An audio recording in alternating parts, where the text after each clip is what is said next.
Hello bachcho, welcome back to the channel. In this video, we will do all the salts which are in your chapter acid, bases and salts.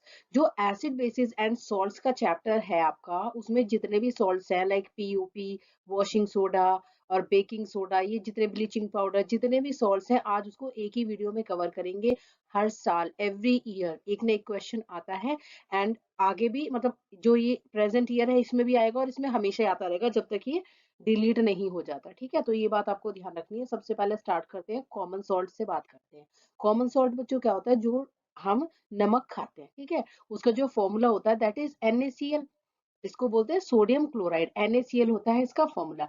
अब इसकी manufacture आपको आएगी exam में, आ सकती है manufacture, और इसके uses आते हैं बेसिकली। ठीक है, तो मैन्युफैक्चर के लिए आप ध्यान रखेंगे बच्चों, जो NaOH है और HCl की रिएक्शन कराई जाती है। NaOH बच्चों इसका कॉमन नेम कास्टिक सोडा। अभी आप फिलहाल के लिए सोडियम हाइड्रोक्साइड याद रखेंगे। ठीक है, तो सोडियम हाइड्रोक्साइड इसको बोलते हैं सोडियम हाइड्रोक्साइड एंड ये हो गया आपका HCl हाइड्रोक्लोरिक एसिड। इन दोनों का जब रिएक्शन कराई गई तो सॉल्ट एंड वाटर मिलता है। यही जो सॉल्ट होता है ये होता है कॉमन सॉल्ट। ठीक है, अब आपको जो इसमें बेसिक बात ध्यान रखनी है, जो एग्जाम में बहुत ज्यादा पूछी जाती है बच्चों, वो होती है कि किस टाइप का बेस और किस टाइप का एसिड मिलता है। ठीक है, किस टाइप का बेस और किस टाइप का एसिड मिलता है।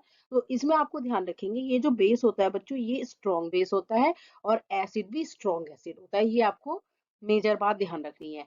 ये बार बार क्वेश्चन आता है कि जो खाने वाला सॉल्ट होता है, कॉमन सॉल्ट होता है, वो जो है किस टाइप के बेस और किस टाइप के एसिड से बनता है। तो आप बहुत अच्छे से याद रखेंगे, स्ट्रॉन्ग बेस होना चाहिए, स्ट्रॉन्ग ही एसिड होना चाहिए। पहली बात तो ये। सेकंड बात आप जो ध्यान रखेंगे, ये टाइप ऑफ रिएक्शन पूछते हैं कि किस टाइप की रिएक्शन है। तो इसको जब भी एक एसिड और बेस आपस में रिएक्ट करते हैं तो वो जो रिएक्शंस होती हैं बच्चों, वो न्यूट्रलाइजेशन रिएक्शन होती है। जो एसिड और बेस आपस में रिएक्ट करते हैं तो न्यूट्रलाइजेशन, क्योंकि एसिड और बेस दोनों एक दूसरे को न्यूट्रलाइज कर देते हैं। न्यूट्रलाइज करने का क्या मतलब होता है, एक दूसरे का इफेक्ट खत्म कर देते हैं, नलीफाई कर देना। ठीक है, अब इसके यूजेस आप इसमें से देख लीजिएगा। कुकिंग के लिए कॉमन सॉल्ट का तो पता ही है, पिकल्स में भी यूज होता है। ठीक है, मीट वगैरह में भी लगा के रखते हैं पहले से पहले। मैन्युफैक्चर ऑफ सोप, ठीक है, और विंटर्स में कोल्ड कंट्रीज में ये आइस को मेल्ट करने के काम आता है। Washing soda and baking soda में यूज होता है। बहुत अच्छे से ये बात आपको ध्यान रखनी है, वॉशिंग सोडा और बेकिंग सोडा में यूज होता है। फाइन, नेक्स्ट वन इज, ये हो गया सोडियम हाइड्रोक्साइड। ठीक है, सोडियम हाइड्रोक्साइड के बारे में अब उसकी मैन्युफैक्चर के बारे में पढ़ेंगे। तो सोडियम हाइड्रोक्साइड का बच्चों आपको ध्यान रखना है, इसका जो कॉमन नेम है, सबसे पहले तो फॉर्मूला आपको याद ही हो गया, और इसका जो कॉमन नेम है वो है कॉस्टिक सोडा। ठीक है, कॉस्टिक सोडा या कास्टिक सोडा भी बहुत लोग बोलते हैं। अब इसकी यूजेस आप यहाँ से कर लेंगे। Used for making soaps and detergents, artificial textile companies में यूज होता है। ठीक है, रेयन बनाने के, पेपर मैन्युफैक्चर में, बॉक्साइट ओर के प्यूरिफिकेशन में। अब now what is bauxite ore? Bauxite ore होता है एल्यूमिनियम जिस ओर में से मिलती है, यानी कि जिस ढेर में से हमें एल्यूमिनियम मिलता है, तो एल्यूमिनियम के ओर को बोलते हैं बॉक्साइट ओर। और सेकेंडली डिग्रीजिंग मेटल्स वगैरह को साफ करने में। ठीक है, जो जैसे जो ग्रीजी पार्ट हो जाते हैं मेटल्स के, उसको साफ करने में ये ठीक है यूज होता है। डाइज और ब्लीचेस बनाने में। तो सारे यूजेस आपको पता होने चाहिए। सेकेंडली, अब आ जाते हैं इसकी मैन्युफैक्चर पे। तो मैन्युफैक्चर के लिए आप इसको ध्यान रखेंगे, मैं लिख देती हूँ यहाँ पे, when electricity, when, wait, slip हो जाता है ये पेन टैप पे पेन, व्हेन इलेक्ट्रिसिटी, ये है ये बच्चों, when electricity is passed through, ये बहुत इंपॉर्टेंट है आपके लिए, through concentrated solution of NaCl। ठीक है, NaCl के कॉन्सेंट्रेटेड सॉल्यूशन, जिसका नाम जो बच्चों है वो होता है ब्राइन। ठीक है, ब्राइन भी आपको पता होना चाहिए। ब्राइन क्या होता है? NaCl का कंसंट्रेटेड सॉल्यूशन। अब कंसंट्रेटेड सॉल्यूशन का मतलब क्या होता है, पहले तो आप ये समझ लीजिए, उसके बाद देखते हैं इसकी कैसे मैन्युफैक्चर होती है। कंसंट्रेटेड जो NaCl होता है, मतलब कि देखो, जब आपने एक गिलास पानी लिया उसमें 1 स्पून आपने क्या डाला, सॉल्ट डाला। और 1 स्पून, और जब तक वो स्टर करते रहेंगे, जब तक वो डिज़ोल्व होता जा रहा है।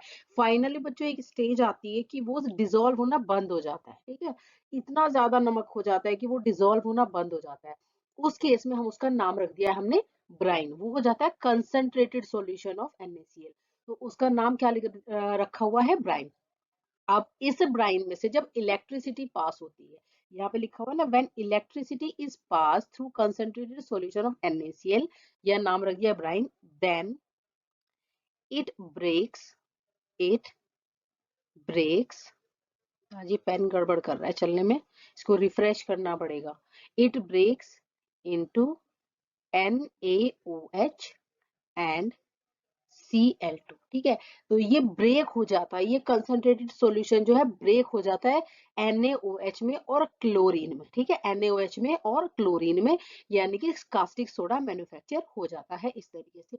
बस इतना आपको लिख के आना है। इसकी जो फिगर बनाई हुई है बहुत थोड़ी सी टिपिकल सी बनाई हुई है, क्या कहते हैं उसमें आपके एनसीईआरटी बुक में। तो यहाँ पर ये आपका कंसंट्रेटेड सॉल्यूशन हो गया NaCl का, ठीक है? आप लिख देंगे इसको ब्राइन, लिख के आ जाएंगे अगर आ जाता है एग्जाम में। यहाँ आप क्या करेंगे, इलेक्ट्रिसिटी से इसको प्लस और माइनस से अटैच कर देंगे वायर्स को, ठीक है? यहाँ अटैच करके आप इसको अच्छी तरीके से कॉपी में से कर लेना। तो उसके बाद यहाँ पर इलेक्ट्रिसिटी पास हुई तो यहाँ पर बन जाता है आपका NaOH, ठीक है? ये आपका NaOH बन जाता है। अब चलते हैं नेक्स्ट वाला। यहाँ से आपके मोस्ट इंपॉर्टेंट बच्चों स्टार्ट होते हैं। NaOH नॉर्मल है, ठीक ठीक है, आ जाता है एग्जाम में। NaCl बहुत कम आता है एग्जाम में, बस उसका स्ट्रॉन्ग आपको जो याद रखना है, स्ट्रॉन्ग बेस और स्ट्रॉन्ग एसिड वाली बात याद रखनी है। अब यहाँ से जो है ये आपके 3-4 सॉल्ट जो है मोस्ट इंपॉर्टेंट है। सबसे पहले बेकिंग सोडा। बेकिंग सोडा का फॉर्मूला आपको पता होना चाहिए, ठीक है? NaHCO3, सोडियम और हाइड्रोजन कार्बोनेट, ठीक है? इसका नाम क्या होता है, सोडियम हाइड्रोजन कार्बोनेट। और जो हाइड्रोजन वाली चीज है उसको उसको बाइकार्बोनेट भी बोलते हैं। तो इसके दो नाम है, सोडियम हाइड्रोजन कार्बोनेट या फिर आप बोल सकते हैं सोडियम बाइकार्बोनेट, ठीक है? बेकिंग सोडा हो गया कॉमन नेम, केमिकल फॉर्मूला। तीन चीजें आपको पता होनी चाहिए, कॉमन नेम, इसका केमिकल फॉर्मूला और इसका केमिकल नेम। तीनों चीजें आपके टिप्स पे होनी चाहिए। इसके यूजेस बच्चों, देखो बेकिंग सोडा किस चीज में यूज होता है, एक तो सबको पता है कि देखो भटूरे वगैरह बनाने में काम आता है, ठीक है? बेकिंग पाउडर या बेकिंग सोडा। तो या फिर ग्राम्स में, यानी कि चने वगैरह को उबालने में काम आता है। तो फूड से रिलेटेड जरूर आएगा, ठीक है? सेकंड जो आपको वहां पे हिंट मिल सकता है वो बच्चों ये मिल सकता है कि इस एज एन एंट एसिड ये काम करता है। एंट एसिड कौन सी चीजें होती है कि जब हमारे पेट में एसिडिटी होती है तो क्या करते हैं, उसमें हम 1 pinch of baking soda, 2 pinch of baking soda का इनटेक कर लेते हैं, यानी कि हम थोड़ा सा बेकिंग सोडा या बेकिंग पाउडर खा लेते हैं। तो वो एसिडिटी को कम करने के लिए काम आता है। क्वेश्चन आ जाता है पेपर में, व्हाट आर एंट एसिड्स? तो एंट एसिड्स भी वही चीजें होती हैं, these are the material which are use to neutralise acidity, ठीक है? जो एसिडिटी को न्यूट्रलाइज यानी कि खत्म करने के काम आती है, वो चीजें होती हैं एंट एसिड्स। बेकिंग पाउडर बनाने में यूज होता है और फायर एक्सटिंग्विशर में, क्योंकि जब भी इसकी किसी चीज से रिएक्शन होती है तो ये कार्बन डाइऑक्साइड जरूर निकालता है। जब भी इसकी कहीं रिएक्शन होती है किसी चीज से तो कार्बोनेट वाली चीजों में से कार्बन डाइऑक्साइड निकलती है, और जहां कार्बन डाइऑक्साइड निकली समझ लीजिए वहां फायर बुझाने का काम होता है। कार्बन डाइऑक्साइड के दो टेस्ट होते हैं। एक तो बच्चों होता है, जैसे कभी बात आए कि भाई कार्बन डाइऑक्साइड का टेस्ट क्या होता है, तो कार्बन डाइऑक्साइड का पता कैसे चलता है, एक तो आप दो बातें हमेशा ध्यान रखेंगे, it turns lime water milky, lime water को मिल्की चेंज करता है। और दूसरा, फायर को या फिर कोई बर्निंग कैंडल को, किसी भी मैच स्टिक को ये एक्सटिंग्विश करता है, मतलब कि ये बुझा देता है, ठीक है? अब फिर से आ जाते हैं यूजेस पे। एंटासिड्स की बात हो गई, बेकिंग सोडा एंटासिड की तरह काम करता है, फायर एक्सटिंग्विशर की तरह काम करता है। रीजन आ जाएगा क्यों करता है फायर एक्सटिंग्विशर की तरह काम, ठीक है? Because it releases carbon dioxide, या when it breaks carbon dioxide is produced. ये बात लेके आएंगे। अब जो इसमें सेकंड वाला पॉइंट है बच्चों, इस बात को ध्यान रखेंगे कि मैम बेकिंग सोडा और बेकिंग पाउडर में क्या डिफरेंस है, ये बेकिंग पाउडर बनाने के काम में कैसे आता है? तो जब भी बेकिंग सोडा में टार्टरिक एसिड, बस इतनी बात ध्यान रखनी है, टार्टरिक एसिड मिल जाता है तो बेकिंग पाउडर बन जाता है, बेकिंग पाउडर बन जाता है। अब दोनों में डिफरेंस क्या है बच्चों, ठीक है? दोनों में डिफरेंस ये है, बेकिंग सोडा जो है बच्चों वो बिटर टेस्ट देता है, बिटर टेस्ट देता है खाने को। और बेकिंग पाउडर केक्स और ब्रेड्स में हमेशा यूज होता है because it gives pleasant taste, pleasant taste, ठीक है, प्लेजेंट टेस्ट देता है। तो ये बात आपको ध्यान रखनी है। दोनों का आपको डिफरेंस पता होना चाहिए कि बेकिंग सोडा बहुत इंपॉर्टेंट है। ये छोटे छोटे क्वेश्चन बस ऐसे ही क्वेश्चन एग्जाम में आते हैं कि आपको डीप नॉलेज है, ये नहीं कि कोई कहीं से बाहर से उठ के आ जाएगा क्वेश्चन, नहीं। डिफरेंस आ जाएगा कि बेकिंग सोडा और बेकिंग पाउडर में डिफरेंस क्या है, बेकिंग पाउडर कैसे बनता है। तो बेकिंग सोडा बिटर टेस्ट देता है, बेकिंग पाउडर प्लेजेंट टेस्ट देता है, ठीक है। और बेकिंग सोडा और बेकिंग पाउडर में डिफरेंस क्या है, बेकिंग सोडा में ही अगर टार्टरिक एसिड की रिएक्शन कराई दी जाए तो बेकिंग पाउडर बन जाता है, ठीक है। अब बेकिंग सोडा की मैन्युफैक्चर आपको बहुत अच्छे तरीके से याद होनी चाहिए।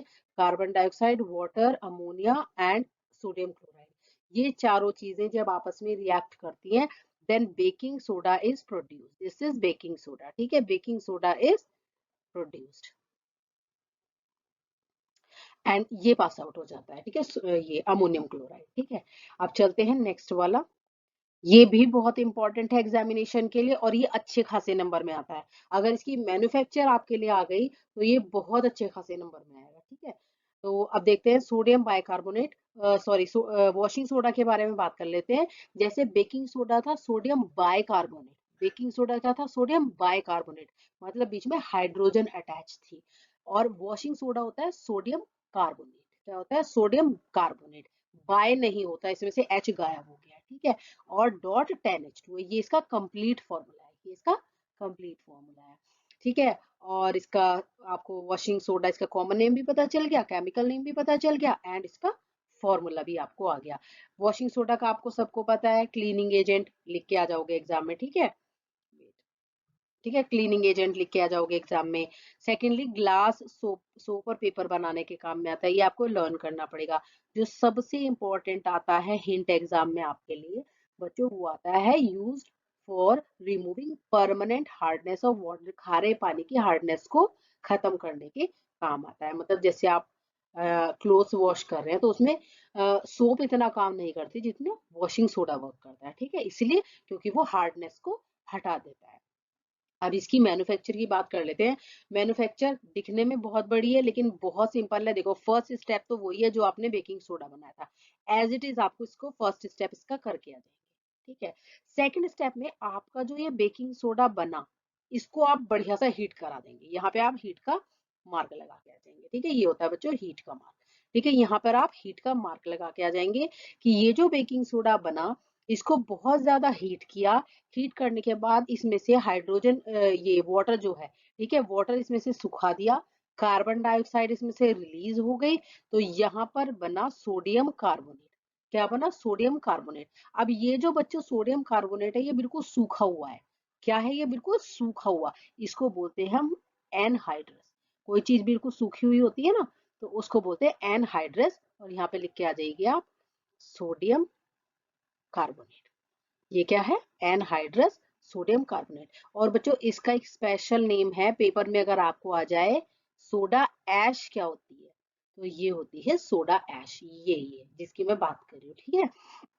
तो anhydrous sodium carbonate is called soda ash, anhydrous sodium carbonate is called soda ash. तो आप इसको बात को ध्यान रखेंगे कि जैसे ही यहाँ पर ये बेकिंग सोडा मैन्युफैक्चर हुआ, उसके बाद क्या हुआ, NaHCO3 को यानी कि बेकिंग सोडा को हीट किया गया, सोडा ऐश बनवाई गई, ठीक है। क्या बनवाई गई बच्चों, सोडा ऐश बनवाई गई। अब इस सोडा ऐश में हमने वाटर ऑफ क्रिस्टलाइजेशन लगाया, ये बेटा 10 molecules of water of crystallisation है। वाटर ऑफ क्रिस्टलाइजेशन में और सिंपल वाटर में डिफरेंस मैं आपको वीडियोस में बता चुकी हूँ। इसमें डायरेक्ट पानी नहीं डाला जाता, पानी डालना और वाटर ऑफ क्रिस्टलाइजेशन अलग चीज होती है। वाटर ऑफ क्रिस्टलाइजेशन जो है वो मॉलिक्यूल जो होते हैं वो स्ट्रक्चर में फिट हो जाते हैं, वॉशिंग सोडा के स्ट्रक्चर में फिट हो जाते हैं, ठीक है। और इस तरीके का एक कंपाउंड बन जाता है जो है आपका वॉशिंग सोडा, जो है आपका बच्चों वॉशिंग सोडा, ठीक है। इस तरीके से 3 स्टेप्स में आपको ये लर्न करके जानी है। देखिए मैंने आपको इस तरीके से समझा दी है कि आपको बहुत इजीली लर्न हो जाएगी, ठीक है। अब आ जाते हैं बच्चों, नेक्स्ट वाला है आपका ब्लीचिंग पाउडर और कैल्शियम हाइपोक्लोराइड नहीं है ये, इसको ध्यान रख लेंगे, कैल्शियम ऑक्सीक्लोराइड, ठीक है। आपकी क्लासेस में इतना बताया गया है। इसका नाम होता है बेटा ब्लीचिंग पाउडर का कैल्शियम ऑक्सीक्लोराइड। और आपको इसका फॉर्मूला भी याद होना चाहिए, CaOCl2। ठीक है। अब इसका जो प्रिपरेशन होती है बेटा, वो होती है व्हेन, इसको वर्ड्स में देखो, आप ऐसे भी लिख के आ जाते हैं रिएक्शन में तो भी आपको पूरे मार्क्स मिलते हैं। ठीक है, पूरे मार्क्स मिलते हैं अगर रिएक्शन पूछी गई है। आपको वर्ड्स में बोला तो आप सिंपल लिख के आओगे, मैं बोल देती हूँ, आप लिखते रहिए। When chlorine is passed, when chlorine is passed over dry slaked lime, या फिर ड्राई कैल्शियम हाइड्रोक्साइड। आपको कैल्शियम हाइड्रोक्साइड हमेशा याद रखना है। ये जो कैल्शियम हाइड्रोक्साइड है बच्चा, ये जो कैल्शियम हाइड्रोक्साइड है आपको याद रखना है, ये स्लेक्ड लाइम भी कहा जाता है, ये स्लेक्ड लाइम भी कहा जाता है। तो when chlorine is passed over dry slaked lime, then bleaching powder is produced. ये आपको याद करनी है बात। ये ब्लीचिंग की जितनी भी आपको यूजेस हैं, ब्लीचिंग पाउडर के आपको बहुत इंपॉर्टेंट है ये यूजेस, बहुत अच्छी तरीके से आपको याद करने हैं। इसमें डिसइंफेक्टेंट वाला बहुत इंपॉर्टेंट है, पानी को डिसइंफेक्टेंट, यानी कि जो कम्युनिटी का पानी आता है, सोसाइटी का पानी आता है, उसको इसको क्लोरीन से, इसे ब्लीचिंग पाउडर से इसको डिसइंफेक्टेंट उसको किया जाता है, मतलब डिसइंफेक्ट किया जाता है, मतलब उसमें डाली जाती है ये चीजें। ठीक है। और सेकेंडली क्या है, डिसइंफेक्टेंट का मतलब होता है जर्म्स किल करना, और क्लोरोफॉर्म बनाने के यूज होता है। ठीक है। पेपर इंडस्ट्री में पेपर को ब्लीच करने के काम आता है, कपड़ों को ब्लीच करने के काम आता है। तो ये सारी चीजें आपको बहुत अच्छी तरीके से याद करके जानी है। इतना ही आपका ब्लीचिंग पाउडर में आता है, इससे ज्यादा नहीं आता। ठीक है। नेक्स्ट है आपका प्लास्टर ऑफ पेरिस, पीओपी। ये पेपर में पीओपी के नाम से आता है, ये पेपर में पीओपी के नाम से आता है। और इसकी फुल फॉर्म होती है बच्चों प्लास्टर ऑफ पेरिस। क्या होती है इसकी full form? Plaster of Paris. और इसका केमिकल नेम जो है, केमिकल नेम है, ये टाइप प्रिंटिंग में आगे पीछे हो गया, इसका लिखे कैल्शियम सल्फेट। कैल्शियम सल्फेट, बेटा सल्फेट की दो स्पेलिंग्स होती हैं, ध्यान रखिएगा, PHATE भी होती है, FATE भी होती है। ब्रिटिश और अमेरिकन इंग्लिश का डिफरेंस है। ठीक है। आप PHATE भी करके आ सकते हैं। और calcium sulphate hemihydrate, calcium sulphate hemihydrate या कैल्शियम सल्फेट हाफ हाइड्रेट। ठीक है, दोनों नाम हो सकते हैं इसके। मैन्युफैक्चर जो है, देखिए जिप्सम से, जब जिप्सम को 373 केल्विन पर हीट किया जाता है, याद कर लेंगे, ये आपको पता होना चाहिए टेम्परेचर। ये टेम्परेचर बहुत इंपॉर्टेंट है इसकी मैन्युफैक्चर में, जो लिखने के लिए भी आ जाता है आपके फिलिप्स वगैरह में भी। ठीक है। तो व्हेन जिप्सम, जिप्सम होता है बच्चों CaSO4 डॉट 2H2O, ये होता है हाफ H2O होता है पीओपी, और 2H2O, 2H2O को हम बोलते क्या है, डाईहाइड्रेट। तो डाईहाइड्रेट जो होता है बच्चों वो जिप्सम होता है। ठीक है, जिप्सम। तो जब जिप्सम को 373 डिग्री पर, 373 वर्ड रट जाना चाहिए आपको, पर हीट किया जाता है, तो क्या होता है, ये CaSO4 डॉट हाफ H2O बन जाता है, एंड 1.5 मॉलिक्यूल ऑफ वाटर जो है वो यहाँ से इवेपोरेट हो जाता है, यानी कि निकल जाता है। तो ये आपका बन गया POP, calcium sulphate half hydrate. ये इसकी मैन्युफैक्चर है। इससे रिलेटेड दो बहुत अभी इंपॉर्टेंट क्वेश्चन मैं आपको बताती हूँ। ठीक है। इसके यूजेस आपको पता होना चाहिए, बोन फ्रैक्चर में जरूर आएगा। बोन फ्रैक्चर वर्ड आते ही आपको सेटिंग ऑफ बोन्स, वास बनाने के काम, सीलिंग्स पे डिजाइन बनाने के काम, ठीक है, ये आपको बहुत बहुत इंपॉर्टेंट है, जो आपको याद रखने हैं। ठीक है, ये होता है पीओपी। अब इसमें जो मैं बहुत इंपॉर्टेंट क्वेश्चन एक बताने वाली हूँ, एक तो ये पूछा जाएगा आपसे कि कैल्शियम सल्फेट, इसको पीओपी को हम जिप्सम बना सकते हैं क्या? तो हाँ, पीओपी का फॉर्मूला लिख लेना, ये जो अभी मैंने बताया CaSO4 डॉट हाफ H2O, इसमें आप 1.5 मॉलिक्यूल ऑफ वाटर बना देंगे, तो दोबारा से क्या बन गया आपका, जिप्सम। दोबारा से क्या बन गया आपका, जिप्सम। जिप्सम क्या होता है, CaSO4 डॉट 2H2O। ये बात आपको ध्यान रखनी है। और जो मोस्ट इंपॉर्टेंट आपकी बुक का क्वेश्चन है इस चैप्टर में, why POP is stored in moisture proof containers. POP को, यानी कि कैल्शियम सल्फेट हाफ हाइड्रेट को, मॉइस्चर प्रूफ कंटेनर्स में या एयर टाइट कंटेनर्स में क्यों रखा जाता है? देखिए, जो पीओपी होती है बेटा वो पाउडर लाइक होता है, और जो जिप्सम होता है वो बहुत हार्ड होता है, बहुत हार्ड, उसका फिर कोई यूज नहीं है। अब जो पीओपी भरी हुई है कंटेनर्स में, अगर उसको पानी मिल गया, देखो ये पीओपी भरी हुई है कंटेनर्स में, अगर इसको पानी मिल जाता है तो ये क्या बन जाएगा, gypsum.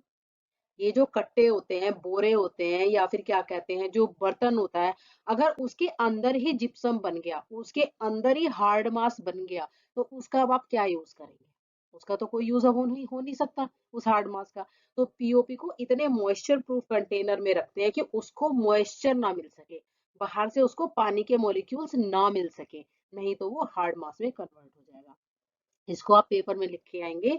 POP is stored in moisture proof container so that it can not regain water from the moisture.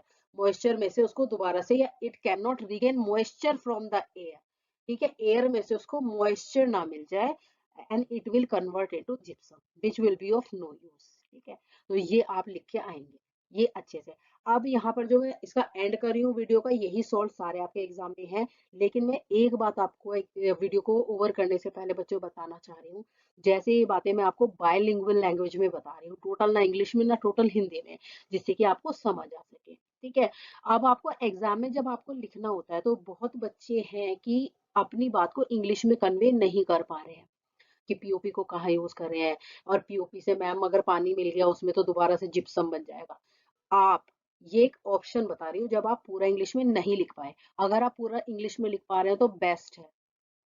लेकिन इन केस आप कोई चीज इंग्लिश में नहीं लिख पा रहे हैं, सीबीएसई के बच्चों को बता रही हूँ, बहुत, मैं इतनी बार कॉपीज चेक कर चुकी हूँ, और जब वो कॉपीज हमसे चेक कराते हैं तो अगर कोई बच्चा बायलिंगुअल में, यानी कि थोड़ा इंग्लिश थोड़ा हिंदी में मिक्स करके लिख देता है, या कई बार हिंदी में भी लिख देता है, बच्चा पास नहीं हो पा रहा है या बच्चे के 40-45 नंबर आ रहे हैं, हिंदी में भी मार्क्स दिला देते हैं, तो कुल मिला के मतलब जो मैं कहना चाह रही हूँ दैट इज कि you don't have to leave a single word. आपको कुछ भी आता है, आपके माइंड में होवर कर रहा है, आपके दिमाग में आए जा रहे हैं आंसर्स, आप लिख नहीं पा रहे हैं, you are unable to write, कि मैं इतनी प्रॉपर इंग्लिश नहीं लिख पा रहा हूँ, डोंट लीव द आंसर्स, आपको आंसर्स करके ही करके आने हैं। हिंदी में करके आए, इंग्लिश में करके आए, इंग्लिश में आते हैं तो फिर इंग्लिश में ही करके आए। हिंदी का केस मैं वो बता रही हूँ कि अगर आपको नहीं आ पा रहा है इंग्लिश में कोई वर्ड लिखना, कोई लाइन लिखनी, तो आप उसको हिंदी में करके आए, अपनी बात वहां पर पूरी बता के आए कि मुझे इतना आता है, मैं लिख नहीं पा रहा हूँ लेकिन मुझे इतना आता है, तो आपको नंबर मिलते हैं वहां पे पूरे। इंग्लिश में मार्क्स नहीं कटते साइंस में, ठीक है, इंग्लिश में मार्क्स नहीं कटते, सीबीएसई का भी बच्चा है तो पूरा तो है नहीं कि तुम हिंदी में ही लिख के आओगे पूरा पेपर, ठीक है, तो बीच बीच में अगर हिंदी आप कर भी रहे हो, हाँ, इंपॉर्टेंट चीजों को आप मार्क करके आए, हर हाल में आप अंडरलाइन करके आएंगे, ठीक है। बाकी मैंने टिप्स एंड ट्रिक्स की एक वीडियो बनाई हुई है बच्चों, जहां पर आपको बहुत हेल्प मिलेगी टिप्स लेने में, आप एक बार उस वीडियोस को जरूर चेक करें, ठीक है। Best of luck for your exam, keep watching, thank you.